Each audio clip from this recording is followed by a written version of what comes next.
What is going on, everybody? Welcome to the InnerCityGeeks podcast. It's Steve here, and this is I'm gonna say episode 277, but this one's gonna be split into two, so 277 and 278. Um, and joining me today for the best and worst and what the fucks of 2021. I got Brian Hey, what's up? and I got Renee. Hey, what's going on, guys? Ain't shit, man. It's been a roller coaster of a fucking year. So I figured, we might as well just talk about the shit that we loved and we disliked and the most randomest shit that happened in the fucking world this year. That was so weird because it's a lot of that shit going on. Because of course, we've been going through the ending of like the world coming to an end, pretty much. Like we're coming back from it all now, and things are slowly getting back to normal, quote unquote normal. But in the Well, in the in the process of it's beginning to look a lot like Omicron. right, yeah, it really is, it really is, but it's cool, it's cool, we all we can do is just fucking push through it and fucking make the best out of what we can, like we have for the last year Yeah, or the last 2 years pretty much. yeah. Yeah, so I figured we start with our favorite things, with the best parts of this year. So just get right into it, right? So Brian, what we got, dude? What's one of your tops? Because I told you guys to do five, so if you Yeah. can't do five, do more, whatever. It's cool. What you got, Brian? So for me, as you guys know, I've pretty much been unemployed for the majority of the year, and that I want to eventually start the movies podcast. Looking for a 2022 start, but um, I've watched a lot of shit, but I've also watched a lot of good stuff, and a lot of the shit I don't remember the names because it's just shit, Yeah, and that's fair. so That's completely fair. so I can pull up my notes here. Uh, all right. Should I start with the good or should I start with the bad? Start with the good. Start with the good. Start with the I'm gonna good. start. Give us one good, then Renee will go with another one, and then I'll go with another one, and then we'll just keep going in that way. Yeah, and I think we all have one good one. We were all gonna share good, so I'm pretty sure. I'm pretty so sure. yeah. I'm almost positive we're gonna share a couple of these. Mm-hmm. Yeah. All right. So my number one pick, well, not in any necessarily order of one through whatever, but one of the best picks of 2021, the Suicide Squad. Nice. That's a very good choice. Because one, James Gunn, he is a fucking amazing Mm-hmm. director. And we all know what he's done with Guardians. And he likes to use practical effects when it's not Marvel. Yeah. Um, and so he did just that. It was as practical as you can get. The plot was Until you get to Starro. until you get the Starro, but Yeah. things have to get be done like that. Yeah. He wasn't gonna like spend a budget like his whole budget on just like this actual star from space. Right. Yeah. Yeah. Uh, you have to have like Jeff Bezos money for that. Well, of course, I'm pretty sure they would have been fine. Yeah. So the Suicide Squad was something that all three of us were just blown away by. In fact, I watched it twice in one day because that's how fucking good it was. Yeah. I think I've watched it like 4 times. Yeah, we Right. saw it in the theater. Me and That's Yeah. Steve right. saw That's it right. for the I preview, remember you guys got to Mm-hmm. go. and I agree. It's I think Brian. I think it's a great movie. it's just fantastic. In fact, I'm probably gonna watch it again this weekend. Well, Nice. uh, or maybe because we're going away for Christmas, so like I'll watch it like probably tomorrow. Okay. Well, if you guys are, it's By the time this comes tomorrow in out, our time is Wednesday. yeah, it'll already be the future. So It'll be yeah. the future. Um, so yes, the Suicide Squad. James Gunn put together a beautiful film, really well done, well written, well directed.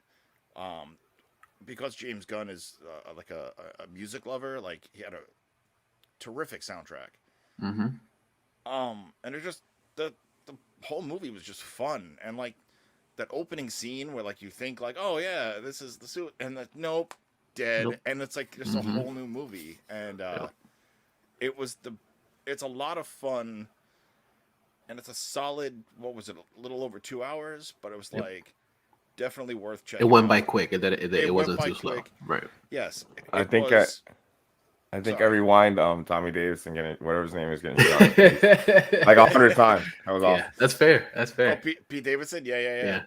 Uh, one of my favorite moments still with that movie was was Nathan Fillion with the where his arms launched out, but instead of like punching, it was just like slapping like a little kid. That was the best.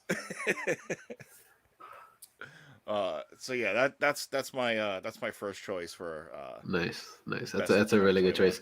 And the one thing that because we spoke about the show even before we actually saw what was going on, and the fact that like they said originally that there was going to be like a bazillion people in this movie, and we did get a bazillion people in it.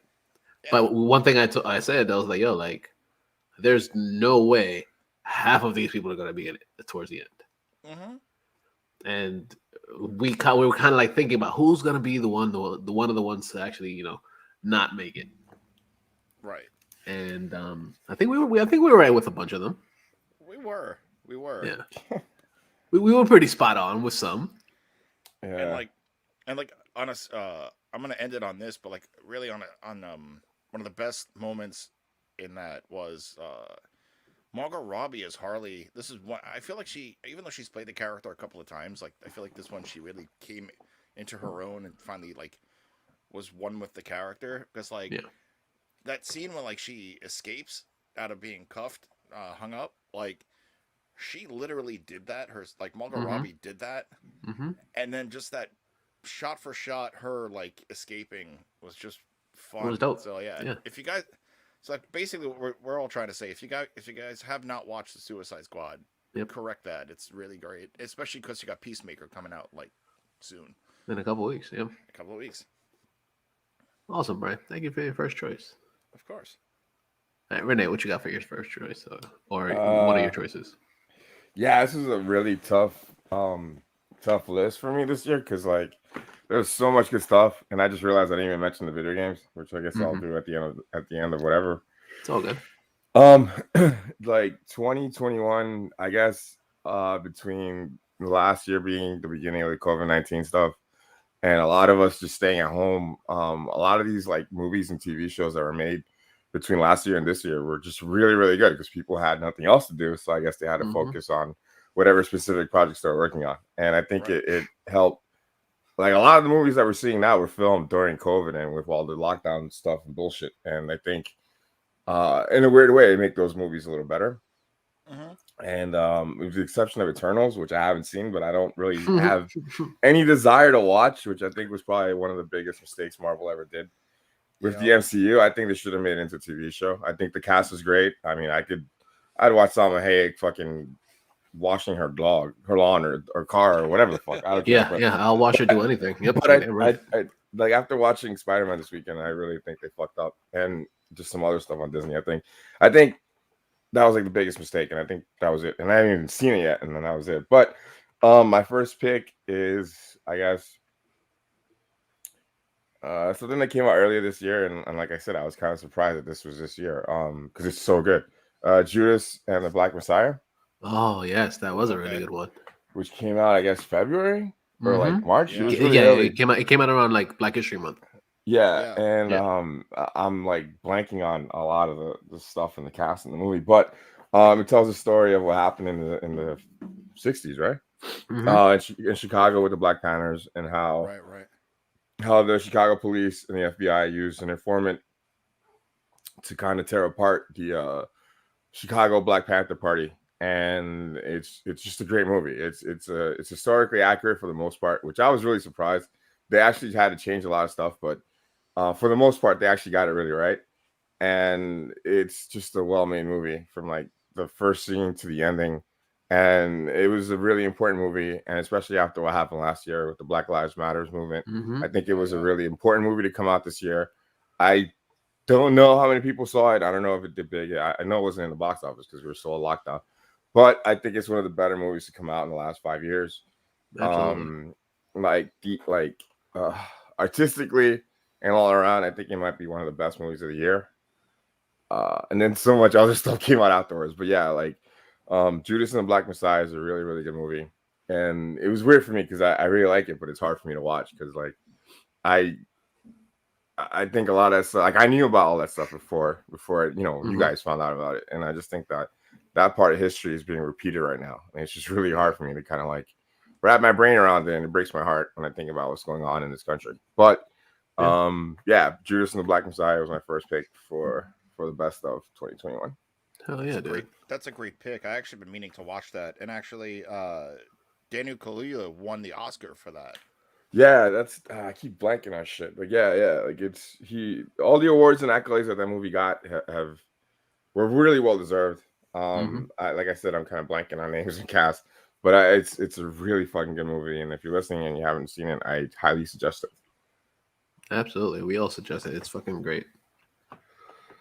It's a really, really good choice. As for me, my first choice is something that also was on the streamings because, of course, we watch a lot of shit. So the first thing that I'm going to be talking about is actually, it was actually a movie series. I'm clunking it all together because if you really look at it and you really watch it, it technically can all be one whole movie. If you really think about it. And I'm talking about the Fear Street series. Yeah, I had that on my list too. That was absolutely fucking fantastic for fucking Netflix to do. Like, everything in it was great. The whole story from beginning to end made sense, and everything kind of fell into place as the story kept going. And I loved every single moment of it. Like, I watched it I watched each one of them a couple times. And I was thoroughly enjoyed. I thoroughly enjoyed the fuck out of it. Like, it was really, really fun. Like, it was really good. And the fact that like it took a little bit out of like 3 different decades, essentially. Like the what was it? The 90s, the 60s, and like the 1800s and shit.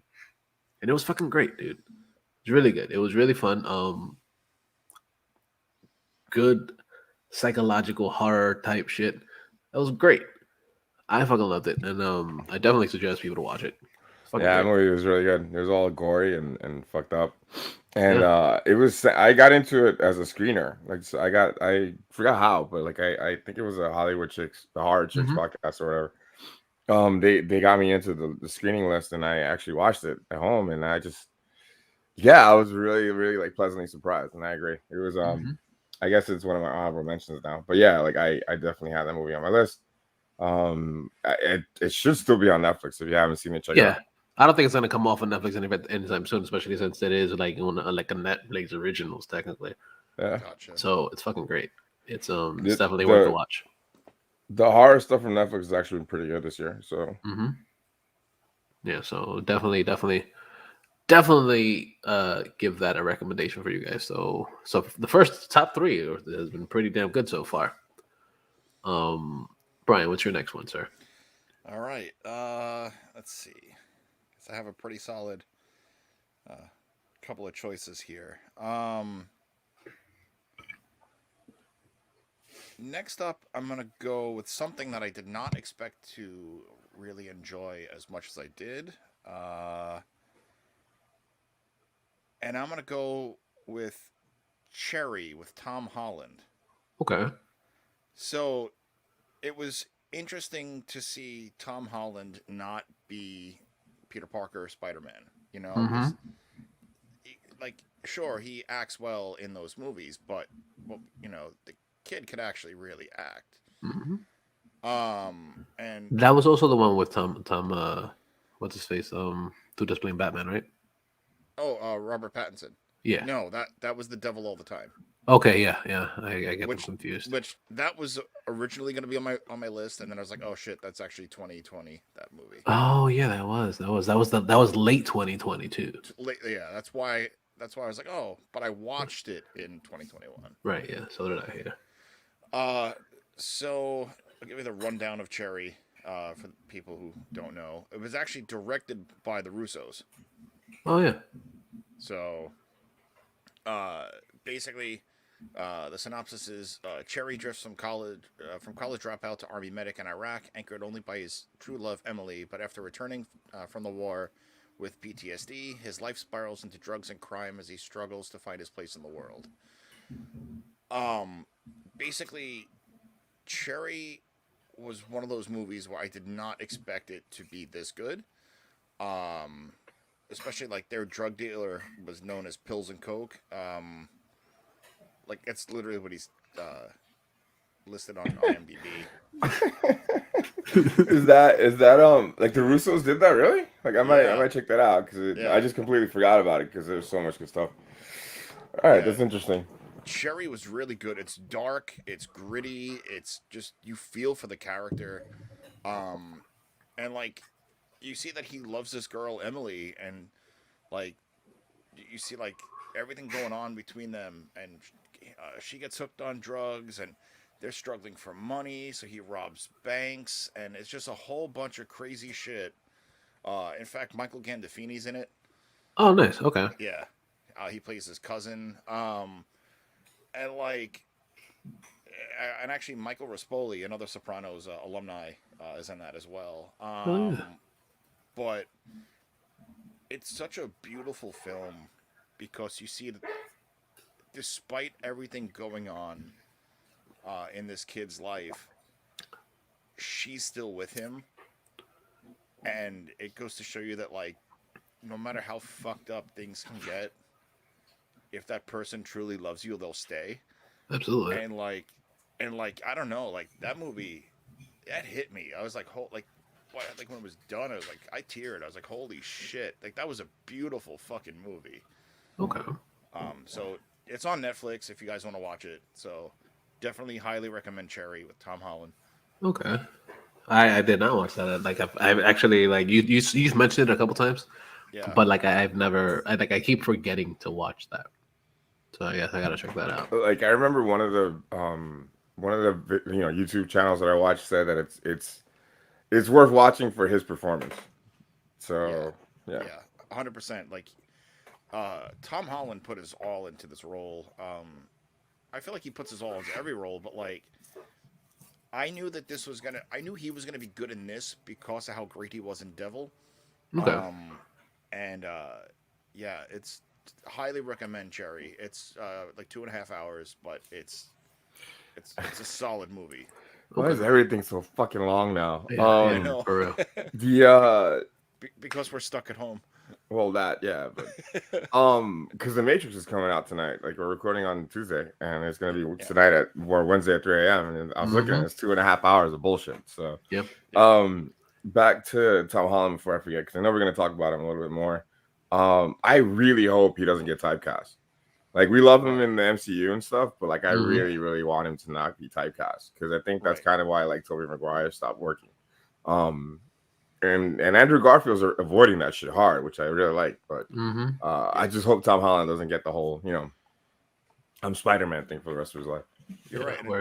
And I'm sorry to cut you off, but on a side note with Andrew Garfield, and this is why he did Tick Tick Boom, where he transformed himself into Jonathan Larson, and he could actually win the Oscar for this because it was that good, and he was that good. But yeah, you're right. Like it's nice to see someone not get typecast. So I hope I hope you're right. I hope that he doesn't. Awesome. Yeah, hopefully not. I really need to check out Cherry, so I'm gonna do that. Do that soon. Hopefully this weekend. Probably this weekend. So thank you, sir. Yeah, of course. Renee, what you got, dude? I guess like since we were talking about him, I guess we might as well pull out the big gun. One of my best is a movie we just saw this weekend. I saw it with Steve. Spider-Man: No Way Home. Hell yeah. Yep. It's probably the best MCU movie now. It's definitely my favorite one for so many reasons. I'm probably gonna rant for a bit, but it's from the opening of the movie to like the first battle with Dr. Octopus. Spoilers. Well, I mean everybody fucking knows. Yeah. I talked about that last week, right? How like spoilers are just like everywhere, and I'm just like, what the fuck? Yeah. Yep. So It's a really, really well done movie. One of the things that actually caught me off guard was how much I would enjoy watching them do their stuff in New York City, and not Yep. just like Manhattan. Like they were in my old neighborhood. They were in the Yeah. Bronx for the Yeah. first fight. The Yeah. first fight On the that bridge, takes yep. place, on the bridge for Doc Ock is in the Bronx, and Yeah, like it's right. It's right. It's on the Major Deacon, right there. yeah, it's like the train yards, right where the Major Deacon enters across Bronx, Mm-hmm. and the George Washington Bridge. And if Yep. you're a New Yorker, and especially if you're from the Bronx, you've driven through there and you've been through that area a lot. And I'm telling you, man, I could close my eyes right now and I could probably drive that shit in my like without even opening my eyes. And it was just insane to me. Like I know, even knowing, because I always spoil myself before I go see a long movie. Even knowing what was going to happen, seeing it unfold before my eyes in a big screen in a crowd full of nerds was really, really like just an incredible feeling. Like because when we saw Suicide Squad, I was like kind of thinking about it. When we saw Suicide Squad, we saw it for like free screener thing. So that's like old people and just random people that have that's a random everybody's that they don't have a life. So they, like they're like. It's just hilarious because you get like you get homeless people going in, like it's just like but people still dug it, but it wasn't the same kind of vibe. And then we saw it on Saturday, and it was like a sold out crowd, and it was just an incredible experience, man. But yeah, like watching, there's a couple of silly things that happen in it, but nothing really too stupid. They made everything work. They made the story work. They actually really introduced the multiverse into like the cinematic MCU because it's been in the What If. The connection to what happens in the What If show and some other stuff that they keep kind of throwing around. And even like Spider-Man's reaction to everything. And it's just, it was really good. It's a heartbreaking movie because some of the things that happen in there are just like too much. Yeah. But I actually, after seeing it, I was so kind of hyped. I went back and saw Endgame. I saw Infinity War and Endgame, and it was really funny because I'm like, wow, like these movies still hold up. And even with my hangups of like my connection to my ex and all that stuff that those movies bring back, because it's really hard for me to watch MCU stuff from like 2017 to like 19 because it just brings back so much hurt.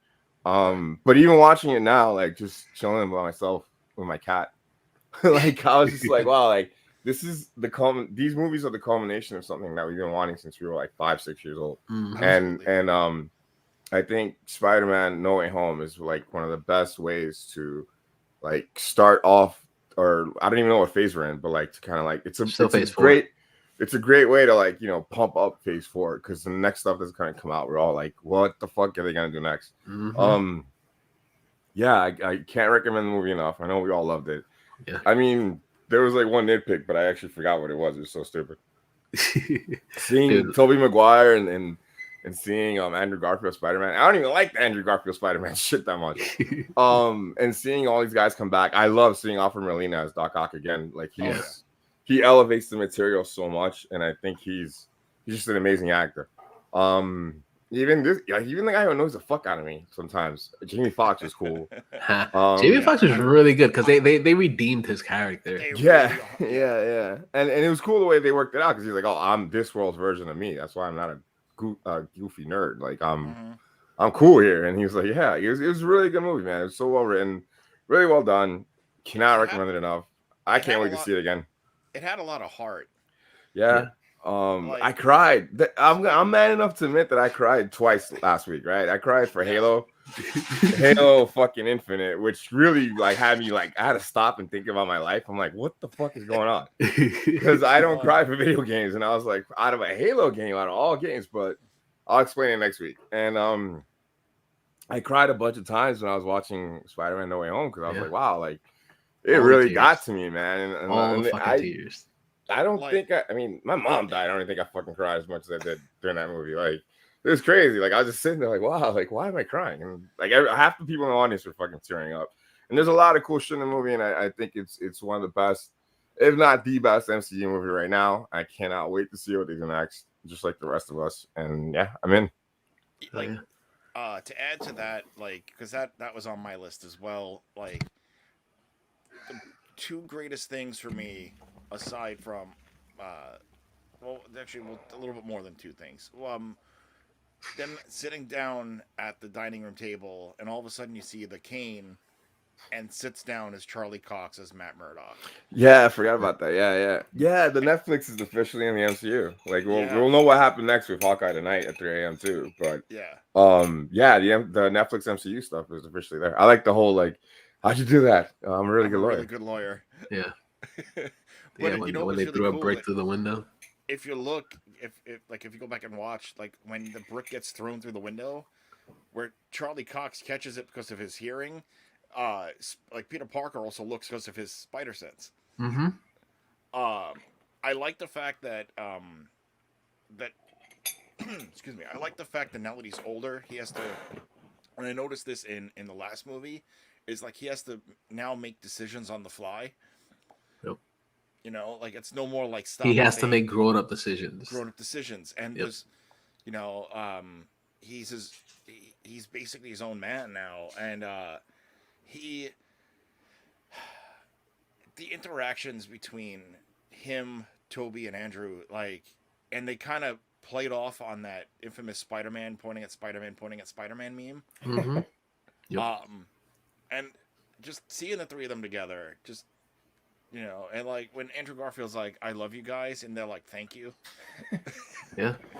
Like, oh man, that movie was great. The other thing that had me dying too, which I thought was awesome, was the Willem Dafoe meme thing.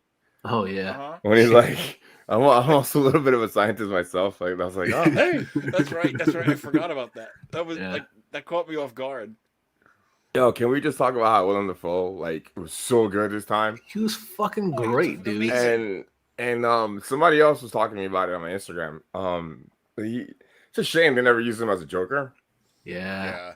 And I'm glad that they're back in. I really hope they figure something out with the multiverse where they bring these guys back again. I mean, I know it's like, you know, like maybe in a TV show or something, like for a cameo.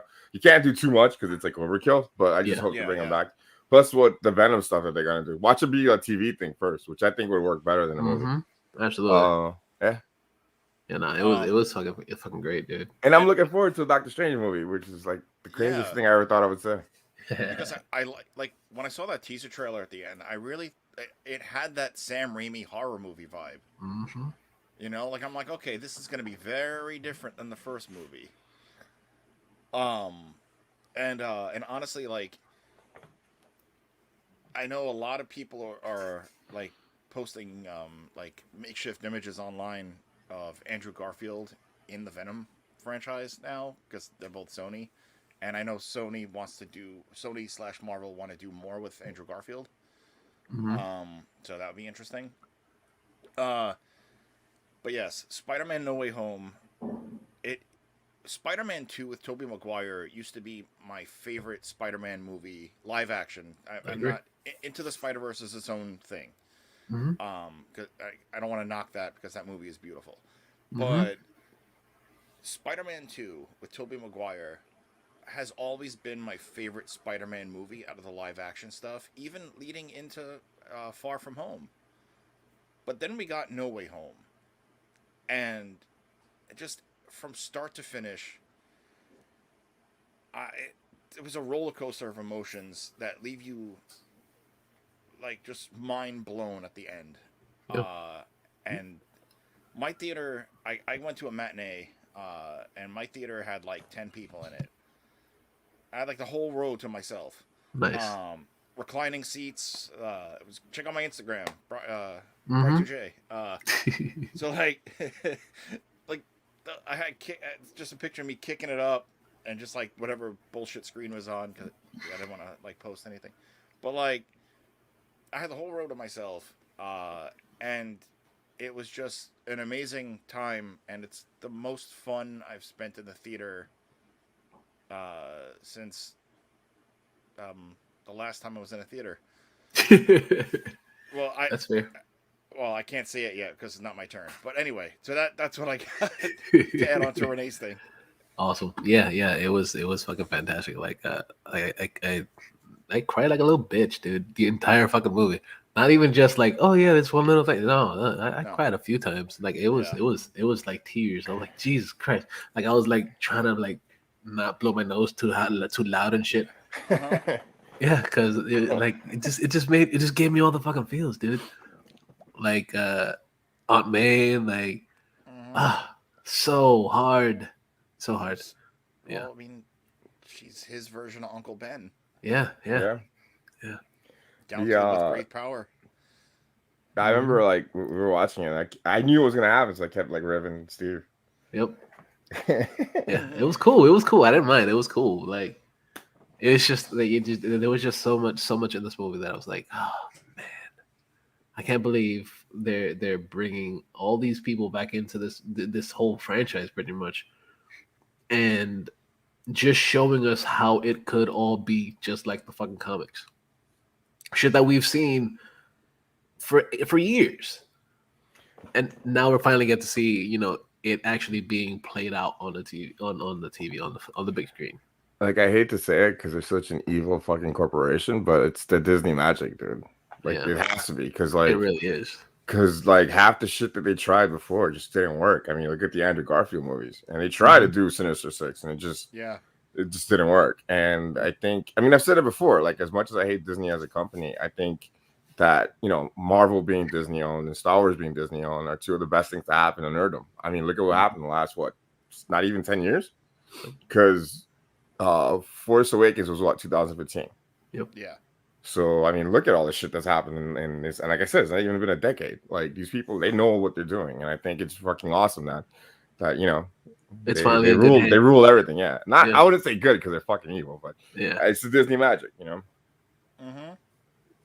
and money, because none of these motherfuckers would have come back. I want to know how much they paid them, because because you imagine how much they had to pay Tobey Maguire. Like, I'm not putting that fucking suit back on. They see the check, and he's like, "Hello, personal trainer." Yeah, basically. Let's make this work. Come on. Yeah, it was fucking great. Absolutely fucking fantastic. Thank you, Renee. So the next thing on my list, something that I watched, I know Renee, you watched this as well. Is The Last Night in Soho. I fucking love this movie. Oh my god, I totally forgot about that fucking movie. Dude, it's so good.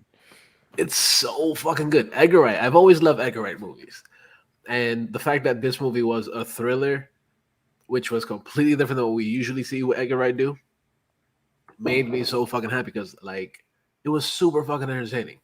The main story is basically that an aspiring fashion designer winds up somehow going back and forth between the 60s and today. And it's beautifully shot, awesomely done, like so much good shit in this entire fucking movie. The main actress or whatever, Tomasa McKenzie, she was in Jojo Rabbit. Anya Taylor, who we've seen in a bunch of shit. Matt Smith is in it. So much fucking good shit in this movie. Musically is fucking great. Score is great.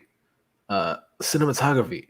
The one thing I love about fucking Edgar Wright is the way he puts together movies. He does such a good job with making a shot different than what we've ever expected them to be. And this one like is like no other. And his originality when it comes to horror, because we've watched a lot of horror movies, and they've done a lot of things. They did a lot of things differently in this one as compared to others, and it really stands out. And the fact that this is actually less than 2 hours, it's short, like 4 minutes, but it's done really, really well. So Last Night in Soho is one of my favorite movies of this year, actually. Nice. I'll check it out. I have to agree with Steve, and I feel like an idiot for completely forgetting about that movie. Like it just came out not even a month ago. I think one of the scariest parts was like when they showed the naked ghost. And one of them has like a fucking nightstick between his legs because they're all naked. Yeah. No, but seriously, like I thought the movie was really good. As for someone who like didn't want to like it because I really hated Baby Driver, and this is just so well done. The beginning kind of threw me off because it was like, is this fake Taxi or some shit? But it's you gotta stick with it because it starts like kind of weird. My one nitpick is that they don't explain what happened to her mother for real, or like if her mother was like being, like if her mother was clairvoyant too, because the girl definitely has like, ESP, whatever. Highly recommended. Again, I don't know how many people actually saw it because I know it had like a really weird kind of box office thing, but I thought it was great. One of the better movies of the year. It's fucking fantastic. Like I definitely super suggest it to anybody to watch. It's super entertaining. Like we said, like you said also, Renee. It's like it's really slow in the beginning, but once stuff starts popping off, it pops off, and it's super fucking fun. It's a fun fucking ride. Nice. So definitely give it a shot. So Brian, what you got next, dude? Well, since I had said that, you know, what you call it, Spider-Man was the last, was a lot of fun in the theater since the last time I was in the theater. That would be Ghostbusters Afterlife. Oh yeah, I still haven't watched that one, unfortunately. So, Afterlife was written and directed by Jason Reitman, um, son of Ivan Reitman, who did the first two Ghostbusters. Um, so Ghostbusters Afterlife, I didn't expect to see it the way I did, as you guys know, and we had Danny on. Is like he and I were at the New York City premiere at the AMC Theater, Lincoln Center, with the entire cast, um, and Lucky, it was amazing. And I told you that poor Bill Murray was just probably trying to take a shit when fans were accosting him. of course. You know, uh, but sitting down, watching this film in a aside from it being in a room full of Ghostbuster fans from across the country, right? Like all dressed up in gear too. Getting to see Ghostbusters Afterlife because I've heard only good things, and we all were like gonna kind of go by that teaser trailer Mm-hmm. when you first see the Ecto in the farmhouse, and like we really want to know what was gonna happen and how are we gonna do this without Harold Ramis, and they did. They made a fan-fucking-tastic film that paid all the love and tribute to the original. It's more of a sequel to Ghostbusters and not part two, but there is some part two elements in. And I know they're gonna do another one, so like they'll probably focus on more of that later. But everything about the movie was shot well done. It was great seeing the young cast uh, getting to know the Ghostbusters without experiencing it because they're born in the 90s and ghostbusting happened in the 80s. Right. And like I gotta give it up to McKenna Grace as Phoebe. So McKenna Grace, I think she was like 13 or 12 or 13 when they filmed this movie. Okay. And like McKenna Grace always plays the young version of the next character. Like she was young Margot Robbie and I, Tonya. Oh yeah, you did mention that, yeah. Yeah. So like seeing her in like a breakout role, like a sort of starring role, and her interacting with this other kid, podcast, who that's his nickname because he's a podcaster, and like, Paul Rudd going like, wait, you guys don't know what the Ghostbusters are, and like, just seeing like. The joke about the proton pack is that it's heavy, and Mm-hmm. it's heavy for guys like us. So imagine this 12-year-old girl finding a proton pack and then trying to put it on. It was hilarious to watch because like she's like trying to put it on and like falling over and shit. And then it was just really well done. It was a lot of fun. It paid the tribute that it needed. It told its own story. A couple of good cameos in the movie. I liked a lot of callbacks to the originals. I like that they literally built a farmhouse where it wasn't just an interior and then an exterior. They built a house for this movie. So like, and I know Adam Savage worked on props for them as well, which is great. But yeah, go see after. Well, by the time that the show is out, it'll probably be on like streaming. Uh, but yeah, whenever you can watch Ghostbusters Afterlife, you will not be disappointed, especially if you're a Ghostbusters fan as a kid. And like it was great because the last movie I saw in theaters before COVID was the 35th anniversary of the original. So like it was nice that like where that part ended and then bullshit in the middle and then COVID, was low and then I get to go see the next one. So it's kind of like the startup of the year for me for movies in theaters, and I thought that was really good. But yeah, so that's my next pick is Ghostbusters Afterlife. It's one of the better films of 2021. Nice. Hell yeah, dude. That's awesome. I gotta check it out. Like I've been wanting to. I just haven't gotten the chance to, unfortunately. Yeah, that reminds me. I gotta start looking for it because I want to check it out. It should be out sometime soon. Yeah. So Renee, what's your next one? God, I gotta stay off Reddit. My next one was a really, really pleasant surprise. Not so much, but I haven't liked anything Jason Statham has done in a while. And Wrath of Man, which technically is a cheat because it came out last year overseas in Europe. And it's a phenomenal crime movie, and I think it's probably Guy Ritchie's best movie in a really long time. I think maybe since Rock and Roller. It stars Jason Statham as a mystery man, and he ends up working for an armored car company because of an incident that happens in the movie, and it's just a balls to the wall, action heavy fucking movie, and it's well written, well acted. Even fucking Puto Mahon is good in it for like the 2 seconds that he's in it. And I was just blown away. Like this is why Jason Statham is a superstar, and this is why Guy Ritchie was at one point considered to be like one of the best fucking directors in the world. Yep. And then he married Madonna, and that just went away. But he's slowly kind of been working his way back. He's made some really bad movies. Like I didn't realize he had done Sinbad or one of those Disney remakes. And he did 2 really bad movies. One with Madonna, and another one right after Rock and Roller. And he did something else really recently that sucked. But The Gentleman was really good, and that came out in 2020. It came out at the beginning of last year, and that was really good too. Like if you haven't seen that, definitely check it out.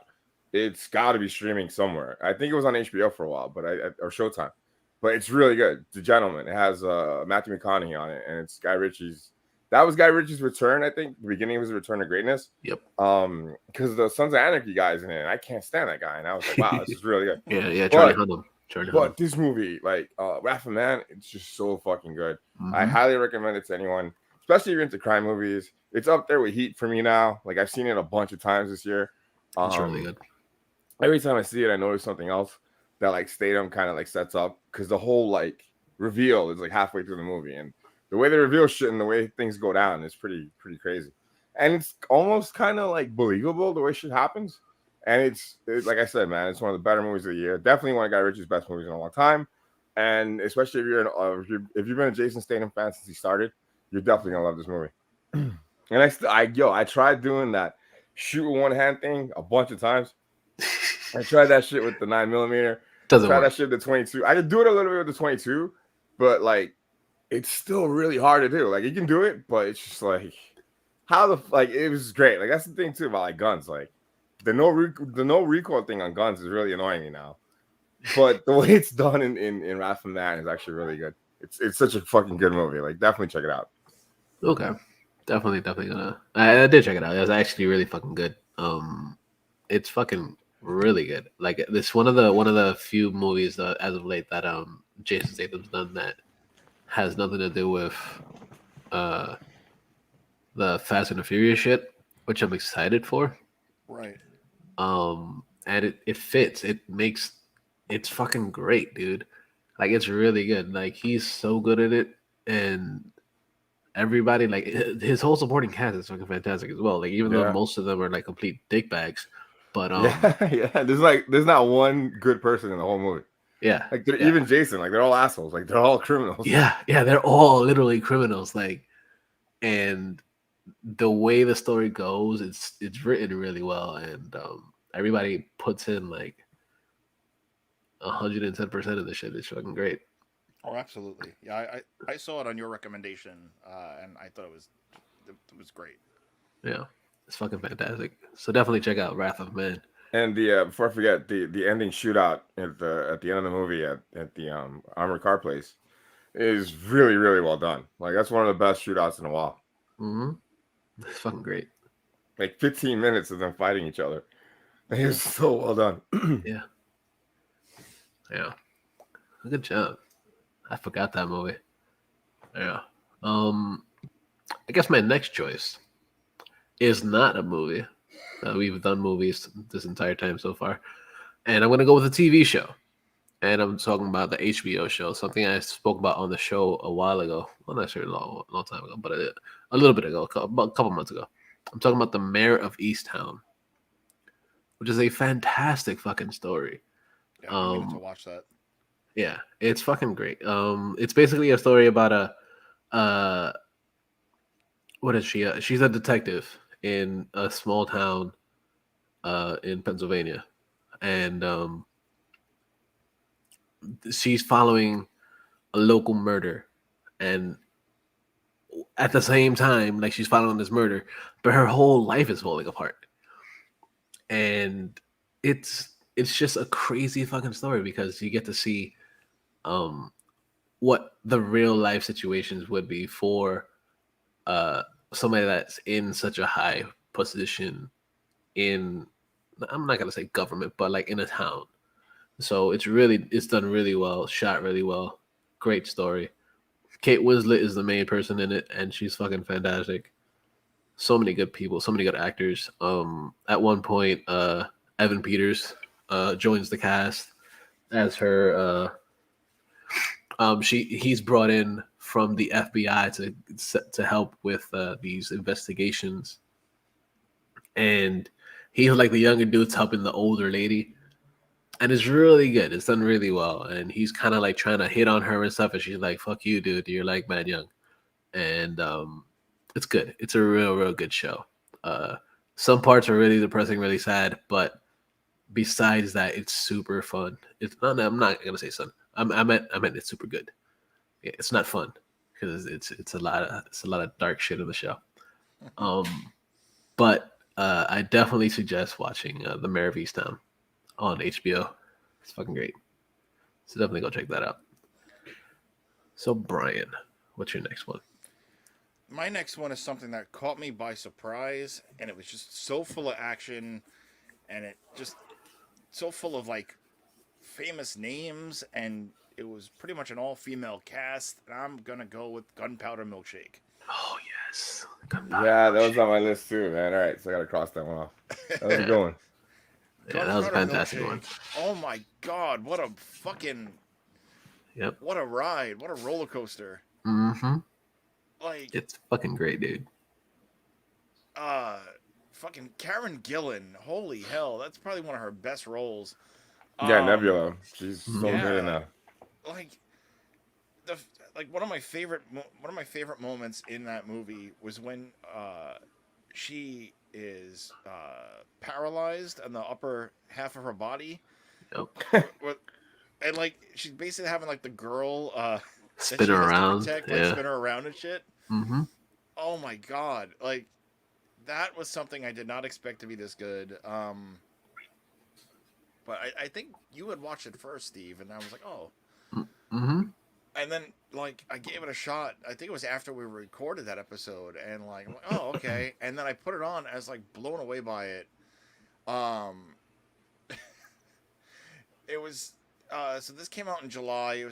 It's roughly about 2 hours. But basically, for those that don't know the story of Gunpowder Milkshake, the synopsis is: to protect an 8-year-old girl, a dangerous assassin reunites with her mom and her lethal associates to take down a ruthless crime syndicate and its army of henchmen.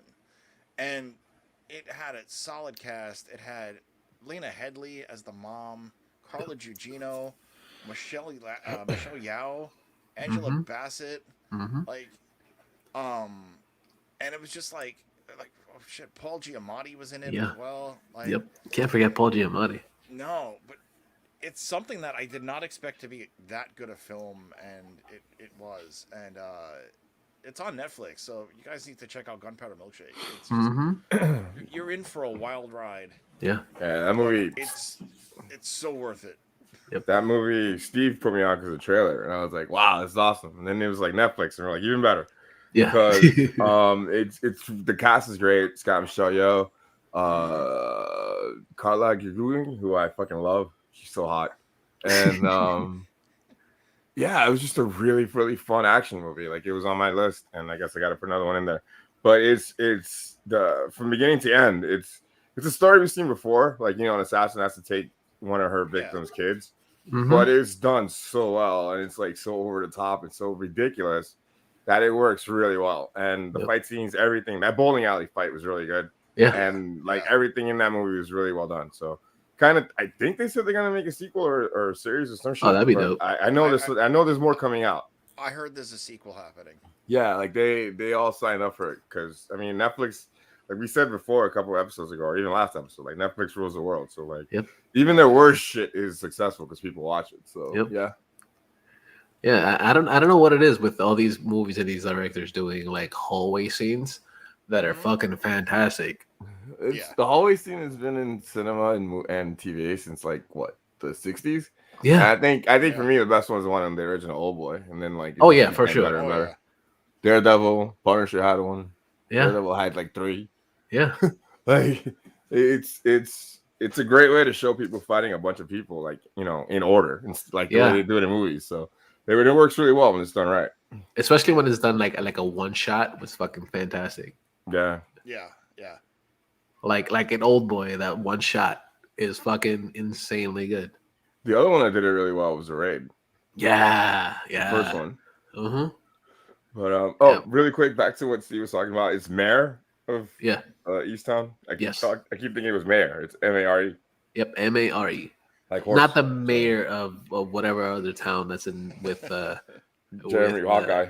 Yeah, Jeremy Hawkeye. Yeah. Jeremy Hawkeye. It's Mayor. Yeah, because I want to check it out. Because again, so much good shit this year and so much stuff to watch and play. Yeah. So. Yeah. So that's my next pick was Gunpowder. Hell yeah. Milkshake. Hell yeah, Definitely dude. worth watching. It's so full of action. It's so fast paced. It's comical at times. Like, it's just a fun film. It's all over the place. It's fucking. And great. I know the meatheads had like a hard time with it because it's a female. Everything that's like female led or driven, they fucking call woke, and I'm like, just shut the fuck up. Mm-hmm. It was good to see this side of martial arts and action movies because it's sausage fest, like all the way. Even in the fucking stupidest movies that y'all watch, like it's always like a male driven thing. And this is really cool. Like a lot of like Western action has had a really hard time getting it right. So the fact that they pulled it off with Gunpowder Milkshake, it says a lot. So it's a great movie. Highly recommend it. Oh yeah. All right, Renee, it's your choice. No. All right. Let me go through my honorable mentions because we kind of overlapped a few. I guess one that I could say for best of was Dune, which I think is probably like artistically, I think it's the best movie of the year. Yeah. It's not my best of the year, but I loved it. I thought it was really good. Long ass fucking movie, but it's really fucking good. It tells a crazy sci-fi epic story. It's also like the sci-fi epic story that kind of started it all. Like Lord of the Rings started fantasy, and Dune kind of started modern sci-fi. Like a lot of the stuff that happens in Dune, you'll see in Star Wars, especially the first Star Wars, and a lot of other sci-fi movies that we're into. The cast is great, from Timothée Chalamet, Zendaya, even Captain Aqua Meathead. Jason Momoa is really good in it. Yeah, he's good. Yeah, and I was just blown away at like how well done it was, and how much they were able to fit into that screen, and like every scene is just gorgeously shot. Every fucking every scene is well acted. They made shit that sounded really stupid in the book and in the 1980s movie work this time, and I was just blown away. This guy, Villeneuve, whatever the fuck his name is, the director, he's done some really good movies. Most notably the Blade Runner sequel, which is actually really good. And I can't wait to see the sequel to this. It was one of my I knew it was gonna be good, but then like watching it, I was just completely blown away. And I remember watching it like 2 or 3 times that first night that it came out because I was like, wow, like this is. I love those books. I actually started reading them again here and there this summer, and I love the books and love the whole mythos around it. And yeah, like seeing this on the big screen, and not seeing it on the big screen, but like watching this on my TV. And being thoroughly entertained and like blown away and like totally sucked into a world that I've seen and I've read about for a long time. It was just such a great experience. And yeah, it was one of the best movies of the year. Pretty sure it's the best movie of the year. Yeah, it is actually a fun watch. It's just long. It's super fucking long. The only reason I didn't put it in one of my tops was because it is super fucking slow. Granted, yes, it is a lot of story, but it's super fucking slow. So I can once the action starts, it works. Yeah, like I get why a lot of people aren't fans of it, but if you really stick with it and you actually pay attention to the story, it's definitely worth the watch. Cinematography in this entire thing is fucking fantastic. Special effects are fucking fantastic. And the thing that they did use a lot of practical effects as well. But it's done really well. Like it's definitely something that you should check out. Take your time and watch it. You don't have to sit through the entire like almost 3 hours to watch it in one try. Give it like hour and a half, then an hour and a half after. But it's definitely worth the watch. Yeah, I agree. Yeah. It's good. It's good. So check it out. My next choice. It's something that staying away from the visual medium. And I'm going. Technically, it is kind of a visual medium, but it's also an auditory medium as well. I'm talking about this year. The first event that I went to this year, and I wouldn't say I went to it because it was something that I actually worked. And the first thing that I worked this year, that was super fucking exciting, super fucking entertaining, was the Sunset Music Festival.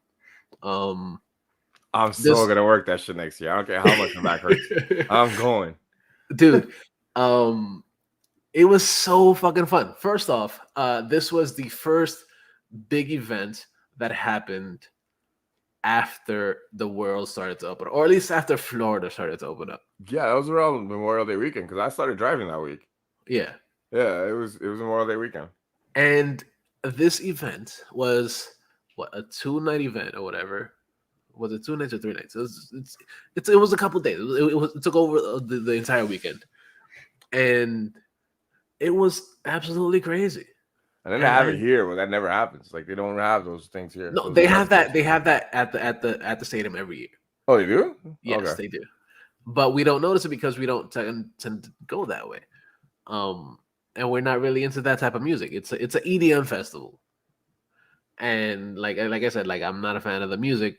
But going to this event and it being like the first event that everybody's pretty much out in the open was one of those like eye-opening moments to be like, yo, this is how shit should be. Everybody's out, everybody's having fun, everybody's enjoying themselves. Some people getting drunk, some people getting high, some people doing Molly, some people doing all the other shits. It was super fucking entertaining. The amount of pot smoke that was around that stadium every time I drove by because I was driving over, that shit was hilarious. Like kept opening the window so they could like come in. It was so crazy, man. Yeah, it was fucking bonkers, dude. Like it was really fun. It was really fun, especially like I was working the VIP area and seeing people in that area get completely plastered. Was so fucking entertaining because I've been on the other end. Like I've been on the outside looking in and actually being in the VIP area and actually seeing how these people are for like spending thousands of dollars for like a table. I was like, geez, where do you guys get all this money from? And it was hot and like women and guys wearing like thongs just walking around. That shit was hilarious, they like people were half naked. People were practically naked, just with like women's were wearing pasties, and like I was like, okay, I'm definitely down for this. This is super fun. I was spraying people in my car with sunblock. Nice. Yeah. Before they Yeah. got outside. It was Yeah, so yeah, crazy. it was fucking fantastic. Like it was one of my favorite things that I've enjoyed this entire year. Like if there's been a lot of things that I've enjoyed. Like I also like there's been that there was WrestleMania that I went to this year. Of course, the Bucks games have been super fun. But this one being that it was the very first one that I went to this year, the very first thing that thousands of people were able to go to and thousands of people were able to enjoy was one of my favorite things of the year. So yeah, that is my next pick. So Brian, what is yours? My next pick. Trying to think. I mean, I have an honorable mention, but I might scrap that and just off the top of my head. Are you keeping count? Like which one are we on? I just did 4. Okay. So we're on the last one for the good. Well, then technically this would be. I'm gonna throw in an honorable mention then because I already did 5. Okay. Well, actually, no, I did 4. I added to Renee's Spider-Man. Okay. If I had to pick anything, it's something that really surprised the hell out of me. It didn't do well in the box office, unfortunately, but that's not because of who's in it. It's because of COVID. And this movie is called Stillwater. Okay. So Stillwater starred Matt Damon as like a... Wow, you actually saw that, right? It was a really good film. So the premise of Stillwater is that an American oil rig roughneck travels to Marseille, France to visit his estranged daughter, who is in prison for a murder she claims she didn't commit. Confronted with language barriers, cultural differences, and a complicated legal system, he soon builds a new life for himself as he makes it his personal mission to exonerate her. His daughter is played by Abigail Breslin. So basically, he's a Midwesterner, and you know how they feel about same-sex relationships, and so she was in love with a woman, and the woman gets killed, and Abigail Breslin is the one that was taken into custody, and she's doing time in a Marseille prison cell, and so he on weekends has to travel from wherever whatever backwater state he was living in to France to go visit her and to try to like work with lawyers to get her out. And it was just really it was something that I didn't expect I was gonna like. But it turned out to be a really good film. And it showed you like the cultural difference and like just the way backwater America thinks and stuff. So I found it free on like one of the torrent sites that I use, but whenever it does hit like digital whatever, definitely check out Stillwater. It's one of Matt Damon's best. Okay. Very cool. Yeah, I don't think I don't think I even remember about that movie. So that's the Amanda Knox thing, right? Right? No. Because it's based on the case where the chick supposedly killed her roommate. Hang on. I'm not. Yeah. What the fuck? This cunt. I mean, wow. I kind of want to stop recording because she has a fucking $1 million podcast. Holy shit. Yeah, Amanda Knox. She spent 4 years in an Italian prison. Son of a bitch, man. Fuck you, podcasters. Anyway, I mean, she earns it. She was in Italian jail for 4 years. You know how fucked up that is? Yeah. I mean, you think they're bad here? Like, oof. Oh no, they're worse. They're worse outside of the U.S. Yeah. Yeah, that's like everybody though. But like, the shit I've heard from Italy from my female friends that have gone there, it's just OD. But anyway, we're going on. We're still on number 4. This is technically the last one. This is the 5th one. All right, so, all right, let's see. We didn't mention that. All right, I'm gonna do a cheat, and I'm gonna tie for number 5, and I'll do the rest as honorable mentions, all right? Because these are TV shows, and of course they're Marvel TV shows. Okay. The ones that did it for me this year the most were Hawkeye and Captain America and the Winter Soldier. I mean, it's still Falcon and the Winter Soldier, but I call it Captain America and the Winter Soldier. That's fair. Of course. They were both surprisingly awesome shows to me. Yeah. I think the Captain America Falcon and the Winter Soldier thing, it was more like I was like, please don't fuck this up, because I love the fact that Falcon became Captain America in the comics, and we had a black Captain America in the comics for like a good run, like almost. Yeah. It was more than 5 years because Yep. he was Captain America for a while, and just seeing that, like, I never in a million fucking years, being a comic book nerd, especially a Marvel nerd, I never thought we would see Elijah Bradley on screen, and I never thought we would see that part of the Truth comic book on screen, and it's canon, it's in the MCU, and I was like, wow, that blew me away. Yeah, that's not going away anytime soon. Seeing seeing everything that happens between the relationship between Falcon and Winter Soldier and Zemo and all the other stuff that happens in the show, it was just so well done. And the way they adapted the Captain America like controversy in the MCU and turned it into the origin of US Agent was really well done. I think Wyatt Russell is one of the better action actors now.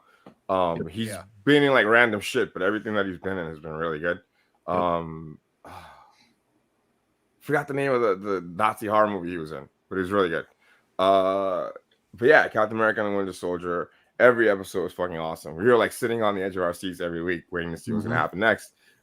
Each episode was better than the last one. Well written, well acted, made you feel for the characters and even for the bad guys, because they weren't evil, they were just misguided. And the way they wrote it and the way they pulled it off and all that stuff was really, really good. The power broker stuff, the Madripoor, all that shit was fucking awesome, and it was great seeing it on TV and actually have it work and really mean something.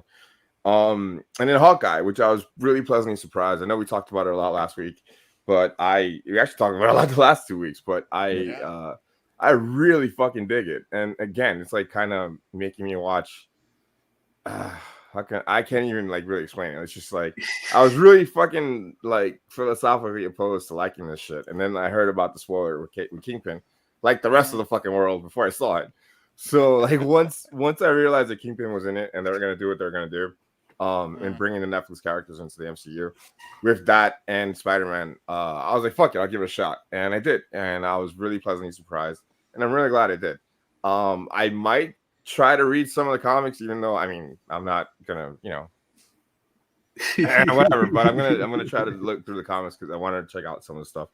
I know Kate Bishop is a cool character. I read her in some random like Deadpool stuff that I read a while ago.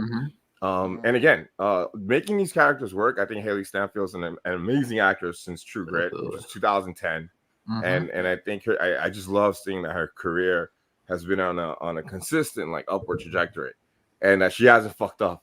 Like I think Pitch Perfect could have been her fuck up, but even that was pretty. It wasn't good, but it was fun and it was stupid and it was entertaining. Like a Pitch Perfect would be. Yeah, and even like the Dickinson thing that she's on, I heard was pretty good. Like I might check it out.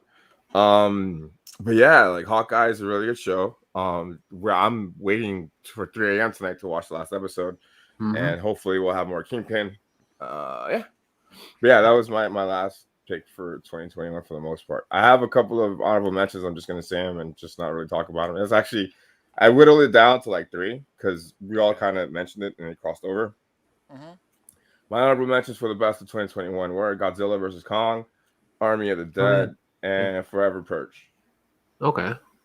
Oh, and the video games, before I forget, because I'm going to like, I just don't want to forget these 2 games because they're really, really good and surprisingly fucking good. Halo Infinite and Call of Duty Vanguard are my 2 for the games of the year.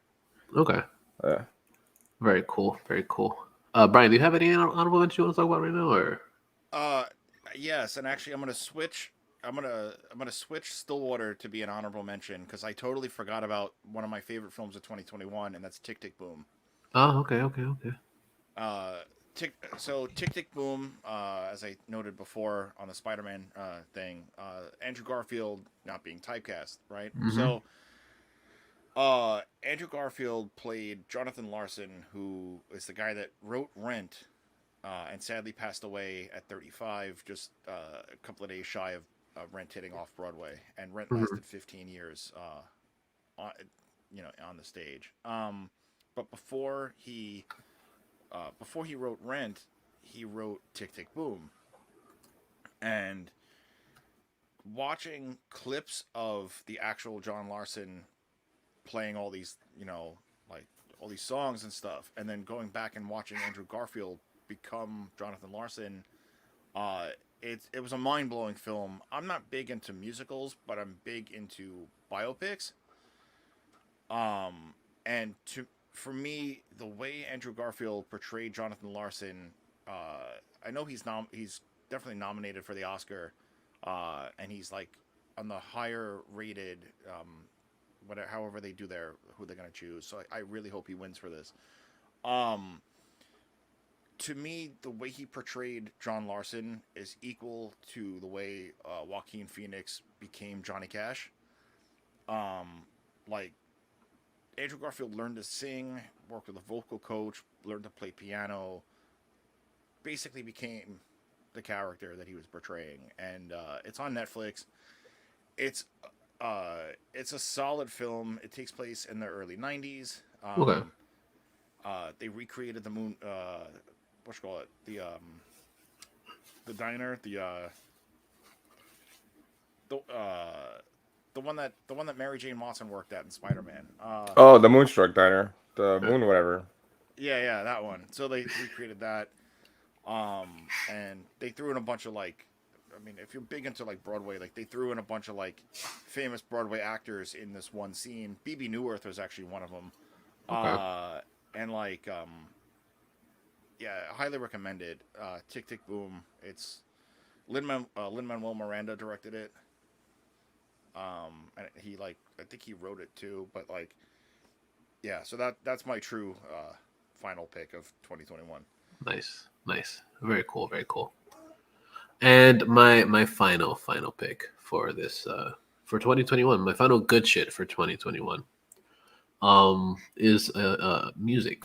Um you guys know I love music, and they can't go an episode without actually throwing some type of music in here. Um and the music I'm talking about is Scion, which is a band that consists of two people, and that is the former lead singer of Killswitch Engage, Howard Jones, and the YouTube sensation, the dude that has like 300 million followers or subscribers on YouTube, and that's Jared Dines.